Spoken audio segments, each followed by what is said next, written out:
Okay, I don't know why it keeps switching off. It just does. I don't do technology. Right, so we're walking down the main runway, going back to the main entrance, the main entrance from the road. Just zoom around and show you again. Obviously, memorial. You can see that. So you can see where the runway is. It used to go right across where the grass is. Obviously, it's now a bit of a path. So whether all this has been dug up and relayed when it was a quarry, I don't know. But obviously, this bit of runway is still there, and that's important for history, for prosperity, whatever. So we're just going to walk just through this gate bit at the end.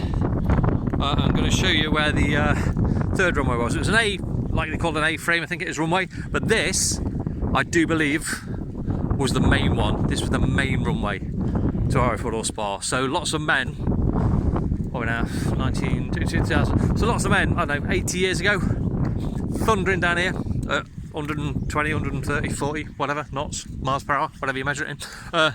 To take off to go to like foreign skies on missions. Many never made it back. Turpids, when they sank that, I think it was something like 35, something ridiculous, like 35 missions it took before they managed to sink the Turpids. Most field battleship on the seas at the time. Massive thing. If you ever get a chance to look at a picture of it, it's just crazy, crazy. And I met a man called Colin Cole not long ago. Well, a few years ago, 5, 6 years ago, something like that. No longer with us, bless him. He took part in the bombing of the old Turpids too. Fascinating man. He was cremated. Lived in Bardney Village. I don't know if he was 617 or 9 squad, and I should know. But yeah, he lived in Bardney Village after the war. Quite active in the church, stuff like that. And yeah, so he was quite active in the church, and Colin took part in the Turpids, and he's cremated. His ashes are buried in the churchyard. Now I was talking to I don't think he's the vicar's wife, husband, whatever, but someone in the vicarage, and this vicarage person, we'll call him the vicar's wife, husband, the vicar's husband. He said they're going to have some sort of memorial, because there's literally a plot of grass. You can't even see where it's been dug up, and that's where his ashes are interred. And you know, someone like that, amazing man, amazing stories. There's nothing to show for it, you know. So they're on about having a bit of a memorial thing for him as well. So this would have been your third runway. So if you look down here, I don't know if that's concrete or doesn't look a lot really, to be honest. But yeah, so down there. It's like the golfing club. I might have a look in a minute. We'll walk that way back. So this would have been the line of the third runway. So I did take a photo of it earlier, but obviously you can just so you can sort of see. You can kind of make out there was a runway, just from the width and stuff like that. Went down there towards that tree line. So what I do, I walk along and see if that is concrete stuff. I think no one's playing golf at the minute. Looking at it, too windy, too cold, whatever. Too sad. But yeah, so I'll see if that is any concrete. So say it's a bit, as you can see, it's a bit like waterlogged and marshy. So yeah, here's the width of the runway anyway. But it's waterlogged and marshy a bit, so it's probably not. I don't know if it's like rain stops playing and stuff like that. I don't really know. You get golf. I'm sure if it's too wet, you can't hit your ball and then go and recover it and do it again 18 times. Strange hobby. Strange hobby. Right, so here, yeah, this looks like concretey stuff. Let's see. That is concrete. That is concrete. So this was your third runway. So we're from here, that way, the other side of that fence. Obviously, this is your main one. From here, round to the memorial, which is just above the post here between the wooden fence and the gate. Right, so we'll walk back round. I don't know how long this is going to last for. It keeps turning off. But yeah, so Colin Cole, they're going to have some sort of memorial unveiling for him and like a plaque and stuff. It's just shocking that, you know, I don't think he had any family. It's just someone that's took part in that many races, someone that's that interesting, had a really interesting life. Just looks like an old man to most people until you get talking to him, and you know, it's amazing. And there's nothing to show for this, the amazing life he's had. Not even a little plaque or anything. So they're having a plaque, I think they're having a bit of a whip round, and they're doing like a memorial unveiling thing at some point for him as well, which I think they should do. You know, probably the most famous squadron ever, 617. Some of the best aircraft pilots ever. Absolutely amazing. Should be remembered. So we're just walking back down to the main entrance now. So you'll get to see how long the runway is in a minute. So came down here. So 19th of September 2019, last year, for the 75th anniversary. I came down the anniversary before, back in 2018, 74th anniversary. I was on my own then as well, and I actually took a few photos, and people reckon they could see like a man with a dog, which was a little bit unnerving, if I'm honest. So quite why I came back a year later to the day, I've no idea, because it was dark as well. You know, you get in here like 1951, I think it took off. I was here from about 1935, something like that. Sorry, I'm just hearing aeroplanes, a bit of an aviation geek. And yeah, so I came here, was here well for the time they took off. I did record it. I've not really listened to it properly. I've listened to bits, not really listened to it properly. I need to put headphones on and listen, and you know, I might catch stuff, I don't know. But yeah, it was quite eerie. But yeah, someone said they could see like a dog and stuff. But I came the year later, and it was like dusk as I came. Obviously September or autumn sort of time, going on towards winter, and it was yeah,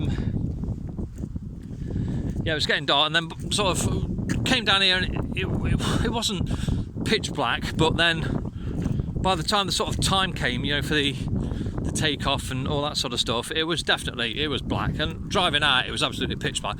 Like, you'd turn around and you wouldn't see anything, but then what you'd do, you'd look, let me zoom in again, the memorial bit. There you go, can you see it? Just no. So where this gate is, just the grey bit above it. I can't zoom in and then point to it because it doesn't work like that. But yeah, so you could stand here and you could see the candle flickering. I mean, as I say, I don't know how far this is. I'm not really sure. I reckon it's a mile. I reckon must be, and then half a mile across. So you know, there's quite a bit. There's not really much of the third runway. So I've shown you the bit getting to the golf bit. It's probably only, I don't know, 200 yards, something like that.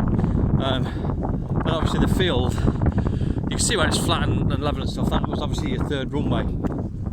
If you Google RAF Woodhall Spa, you'll actually get to see what it's like, what the layout was like. So, and across where this tree line is, right, the other side of the tree line, you keep going a couple of miles, there's Thorpe Camp Visitor Centre. If you ever get a chance to go to Thorpe Camp Visitor Centre, very rarely open, you have to Google it. I think it's like July and August, it's open Saturdays and Sundays, and it's open bank holidays between April to October or something. It's not open very often. Fascinating. If you get to go there, fascinating.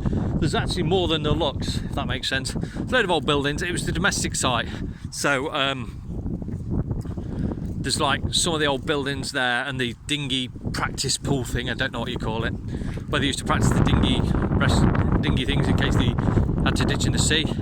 That's still there and stuff. It's got a lightning aircraft there as well. They got a bloodhound missile. They got a few bits. It's about £4 to get in, I think it is. Well worth it. The homemade cake, that is worth it, trust me. So if you get a chance to go to Thorpe Camp, do so. And also RAF Scampton Aviation Heritage Centre. If you get a chance to go there, you stand in Dan Buster's hangar, you stand in Guy Gibson's office looking out the window. I've seen photos of Guy Gibson sat at the desk with what's it called, Maltby, stood discussing a raid and stuff like that. And yeah, you actually stand exactly where they were and look out the window and see the view that they would have roughly seen back in the day. So quite interesting, quite interesting. Yeah, so we're just walking back now to the main road, to the gate and stuff. As I say, there is a security code on it. A bit across here, these buildings here, is still something to do with Coningsby. It's something to do with engine testing or something. I think it's still to do with RAF Coningsby. I'm not really sure. I don't know what sort of bird you can say. I don't know birds. But this is like so basically, this is an aviation geek's paradise, a bird watcher's paradise. Don't get bird watching either, and a golfer's thing for the Coningsby crew. So right, obviously you can see the security gates. There's a tag here. I'm trying to read what it says on this tree. I think this tree must have been here in the war. It must have been. I reckon that's got to be 70 years old. I was trying to read this, but I don't have my reading glasses on, and it's very faded. Oh God, excuse me. Right, it says, hang on, I'm going to try and clean it a bit. Oh, I can't really read that. I can't read that at all. And then this says, planted in memory of Pilot Officer Westgate. Sorry, I'm trying to read and do that. Royal Air Force and all other Canadians who left here, never to return. We will remember them. And I don't know what this says. I can't actually read that. If anyone can read that, please let me know what it says. Let me just get that bit of strand out of the way so we can see. I can't actually read what that says. I haven't got my glasses on and it's filthy. I'm wearing glasses, I need them to drive, but I've got reading glasses that I refuse to wear because it's like you're getting old. Although I am getting old, that's not the point. It's like admitting it. And then I'd have to grow up and everything else. So obviously this is a bit of concrete still, you can see here. And tarmac and stuff. This is the concrete, look. So this is still the runway. Which is the runway we've got to be from this fence. All the way down there. So let me just stand here, get a good view. Oh God. So this gateway here must be the very end of the runway, I'd have thought. So there we go. You can see the memorial. I'm trying to point it out. Right above where my fingernail is. Right, that is the memorial, little grey thing. So that shows you sort of the distance. I reckon that's got to be a mile. So the plane going over, look, here we go. I always find it fascinating that those people have not got a clue what all this is about. But yeah, so this is how wide it was originally. Obviously there's bits of concrete here. I'm assuming under here there is still a lot of concrete, I don't know. But that tree has got to be from wartime. How many men flew past that, used that as a marker as they took off possibly? Like if they hadn't made it by then, they weren't going to make it, you know. And that's got to be wartime, that. Got to be. So anyway, there's your runway. So this is how wide it was. The memorial. The other runway goes where the water is. Literally just on top of the water, where that yellowy bit is. You can see the trees, the yellow bit in front of it, the other side of the fence. That was your other runway. Went across to like where those buildings are. So I hope you enjoyed this. I'm just going to walk back to the main gate. Yeah, I do hope you've enjoyed it. As I say, I'm not a professional. I'm not a blogger or a vlogger or don't even know what that is.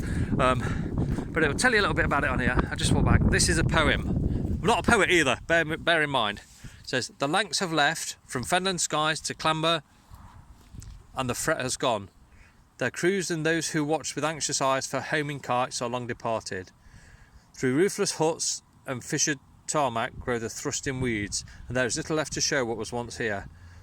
Nor should we grieve or yearn for what is past.